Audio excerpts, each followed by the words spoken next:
Apakah ada pemalsuan dalam Injil Yohanes pasal 16, yaitu ayat yang ke-7? Dalam Injil Yohanes 16 ayat 7, Tuhan Yesus berkata, "Namun benar yang kukatakan ini kepadamu adalah lebih berguna bagi kamu jikalau aku pergi. Sebab jikalau aku tidak pergi, penghibur itu tidak akan datang kepadamu. Tetapi jikalau aku pergi, aku akan mengutus dia kepadamu." Pokok masalahnya adalah kata penghibur yang berasal dari kata parakletos. Iman Kristen menghayati itu adalah Roh Kudus. Namun, dibantah oleh beberapa orang seperti Ahmad Deedat dan Zakir Naik mengatakan bahwa itu sebenarnya pemalsuan.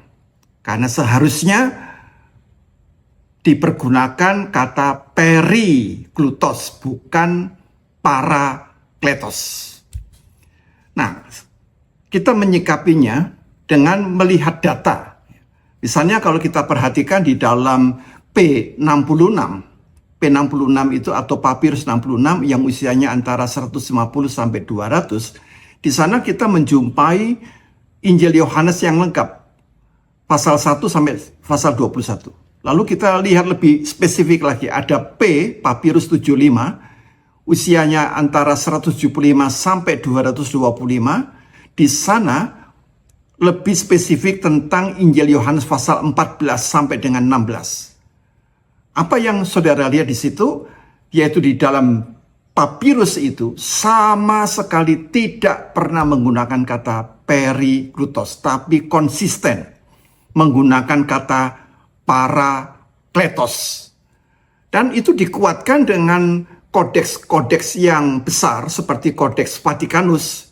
Dan kita tahu Vatikanus itu antara 300 sampai dengan 350 yang mencakup seluruh perjanjian baru. Dan demikian pula kodeks Sinaiticus yang usianya antara 330 sampai dengan 360 yang mencakup perjanjian lama dan perjanjian baru. Juga konsisten menggunakan kata parakletos. Maka kita bisa melihat bahwa tidak pernah ada satu naskah apapun yang menguatkan pandangan dari Zakir Naik ataupun Ahmad Deedat tentang kata periklutos itu. Periklutos tidak pernah digunakan.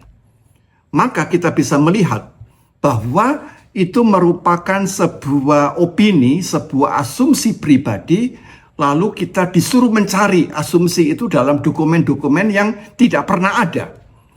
Maka kita bisa menyatakan bahwa parakletos yaitu Roh Kudus, jadi yang dijanjikan